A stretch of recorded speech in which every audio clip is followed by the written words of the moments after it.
12h30 partout en Côte d'Ivoire. Bonjour et merci de suivre l'édition de la mi-journée sur RTI2, la chaîne la plus proche des populations. Au sommaire du journal En Société, c'est la tristesse au quartier Williamsville dans la commune d'Adjamé. Une électrocution a causé la mort d'un adolescent et fait 12 blessés graves. Et puis hors de chez nous, au Soudan, des combats ont éclaté ce samedi à Khartoum, alors que les tensions entre les forces paramilitaires de soutien rapide du général Mohamed, grand rival du chef d'armée Abdel Fattah, qui dirige le Soudan, sont au plus haut sommet. Encore merci à vous de votre fidélité au temps d'information sur RTI2. Dans le quartier de Williamsville, commune d'Adjamé, un accident d'électrocution sous haute tension survenu dans l'après-midi du jeudi 13 avril a malheureusement causé un mort et 12 blessés. À côté de ces dégâts humains, l'on note plusieurs dégâts matériels. Informés donc des désagréments dus à cet incident, les agents de la compagnie d'électrification ivoirienne se sont rendus sur les lieux pour les réparer. Le constat de Justin Kouassi commenté par Clément Boko. Un mort et 12 blessés graves. C'est le triste bilan d'un accident dû respectivement à une électrocution et une électrisation sous haute tension survenue à Williamsville dans la commune d'Adjamé.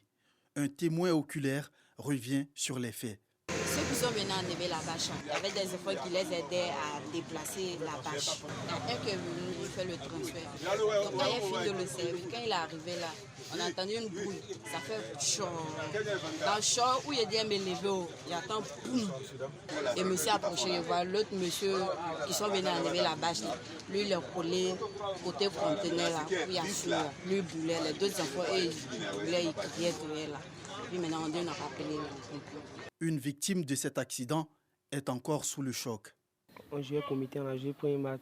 Les messieurs sont venus m'appeler, qui est venu les aider pour soulever Bacha. Il dit non, qu'ils sont carême. Il n'y a pas de force. Il m'a demandé pardon. Donc il s'est venu là. Il a attrapé Fer Bacha. Maintenant mon ami qui est décédé là. Lui aussi il a attrapé l'autre côté là. Donc en soulevant, quand on a soulevé, il y avait un aimant en haut de la Bacha. Donc ça a tiré le fil là. Et le fil s'est coupé puis c'est tombé sur nous. Donc le courant nous a jeté. Dès que ça nous a jeté, ça a percé mes orteils avant de sortir. Actuellement, il me sent très mal. Ce drame a laissé des parents inconsolables. C'est difficile. Je ne m'attendais pas à ça. J'ai utilisé toutes mes économies pour faire ce que je pouvais. S'il vous plaît, aidez-moi. Nzakone ne verra plus jamais son fils, âgé de 16 ans, arraché brusquement à son affection. J'étais au travail, on m'a dit de rentrer urgemment. C'est arrivé sur les lieux, j'ai trouvé que le petit était vraiment à terre déjà. Il avait déjà rendu l'âme. Dire comme on appelle au revoir à un enfant matin, vraiment pour aller au travail, on a ce soir et puis vraiment t'appeler et puis venir trouver que vraiment il a rendu l'âme comme ça. Vraiment c'est pas facile. Ce que je peux dire vraiment c'est de demander à tout un chacun de faire attention. Parce que c'est un truc d'autre tension. Quand on nous parle souvent on pense que c'est la plaisanterie. Mais franchement il faut dire que c'est dangereux. Cet accident a privé les populations de Williamsville d'électricité. Informés, les agents de la CIE, compagnie ivoirienne d'électricité, se sont rendus sur les lieux pour réparer les dégâts. L'impact a fait que il y a un conducteur qui est coupé. Donc il y a une rupture de courant au niveau de la ligne via Nord, Abo, via Nord 2, voilà, dans la portée 855-856, à l'entrée du cimetière de Williamsville. C'est ce qu'on est en train de chercher à réparer. Parmi les victimes, 10 ont été transportés au centre des grands brûlés de la commune de Cocody. Une situation qui devrait interpeller les populations vivant sous les hautes tensions en ignorant les dangers qu'ils courent. Au chapitre éducation, les responsables des établissements scolaires Anador ont organisé les traditionnelles journées carrières au profit des apprenants.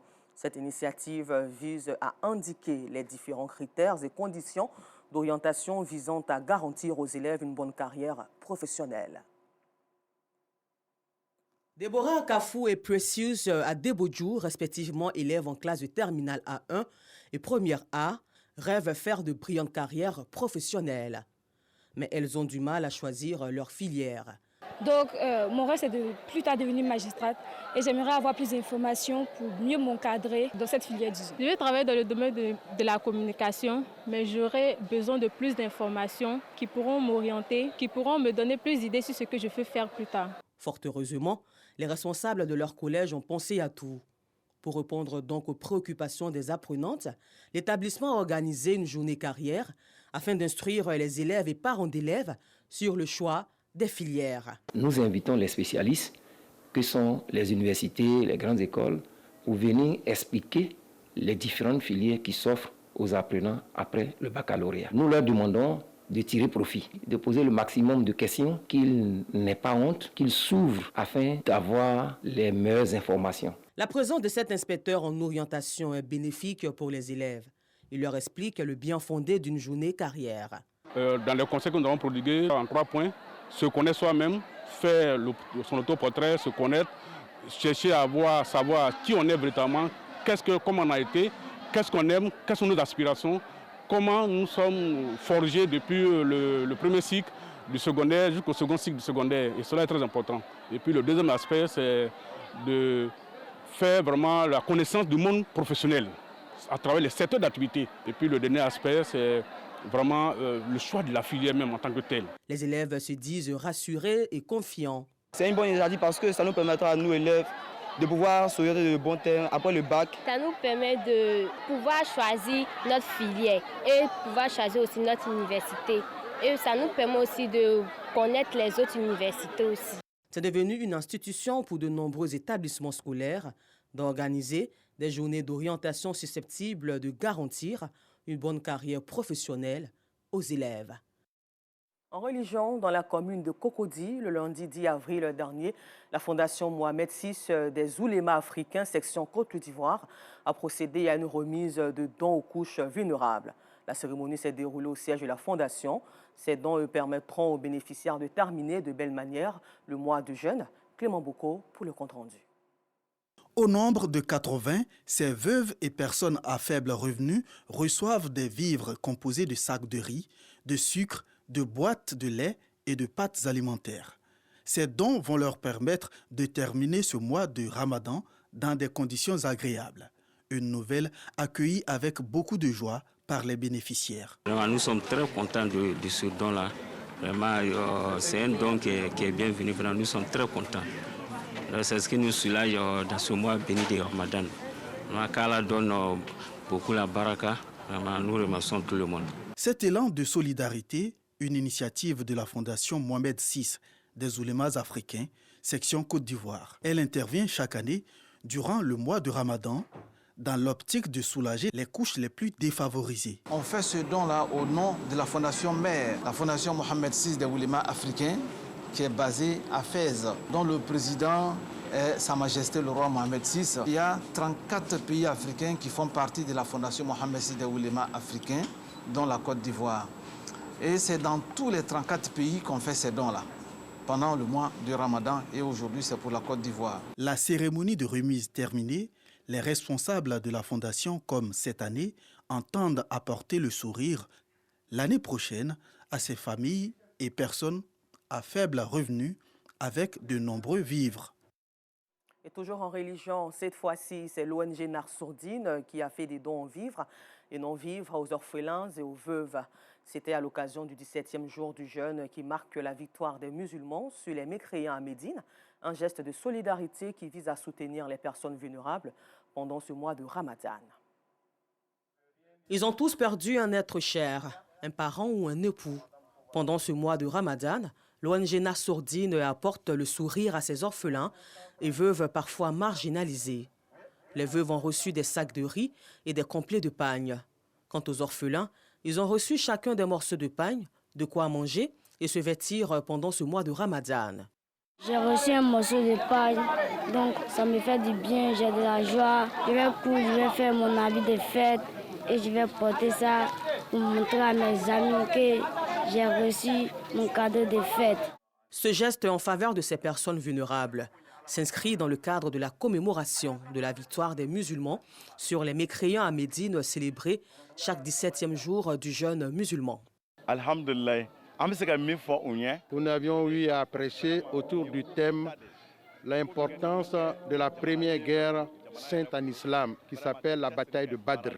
Nous venons pour célébrer ça et montrer une fois de plus que le Seigneur est toujours aux côtés des démunis s'ils se donnent la main et s'ils font confiance en Dieu. À l'occasion de chaque cérémonie, nous aidons les veuves et les orphelins à vivre mieux. Notre objectif, c'est de faire en sorte qu'un jour, on puisse amener ces veuves-là à avoir elles-mêmes et ces veufs-là à avoir des ressources.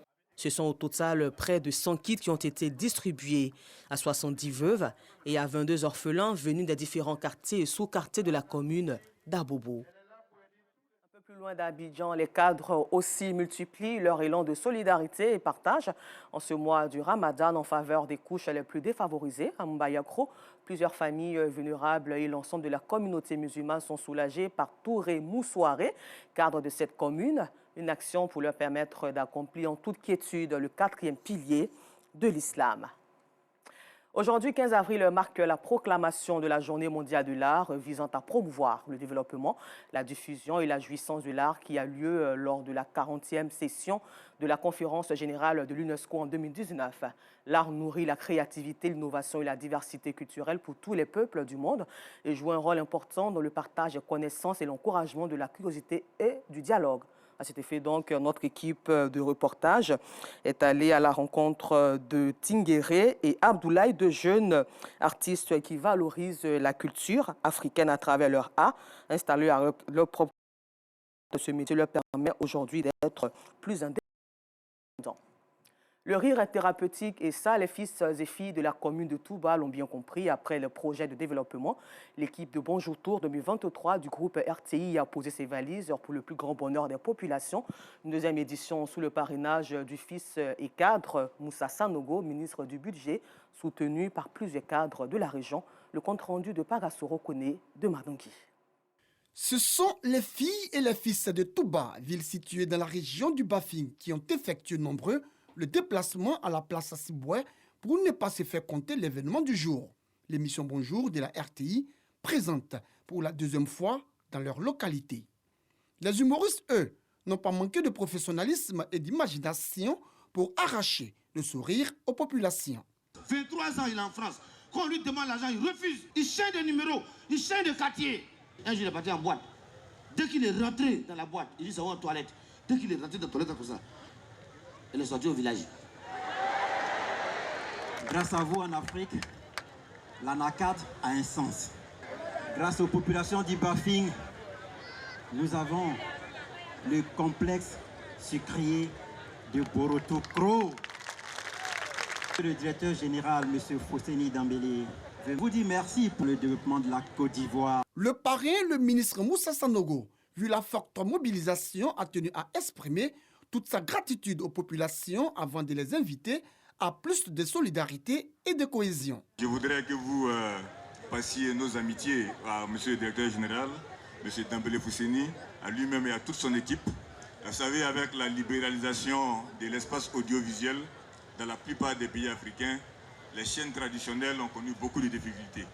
Mais en Côte d'Ivoire, la RTI se maintient et c'est grâce à la qualité du travail que vous abattez.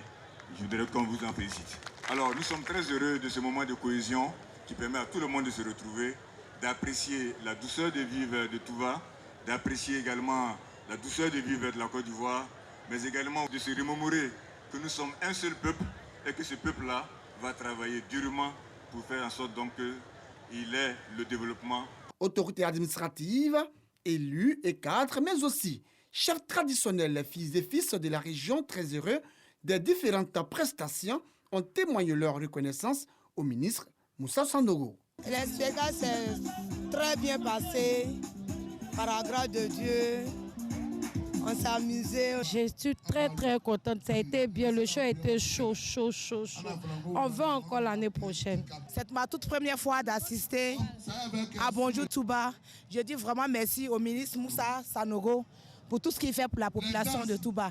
Bonjour à Touba a vu la participation du ministre des Sports, dont Claude Paulin, et de l'ambassadeur de France en Côte d'Ivoire.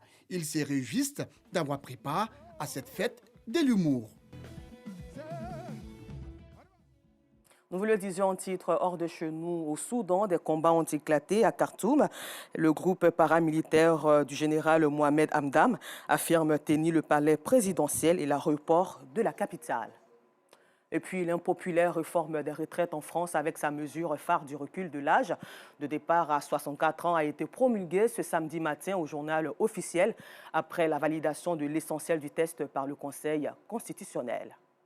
Encore merci à vous et bonne suite de programme sur RTI2, la chaîne la plus proche des populations.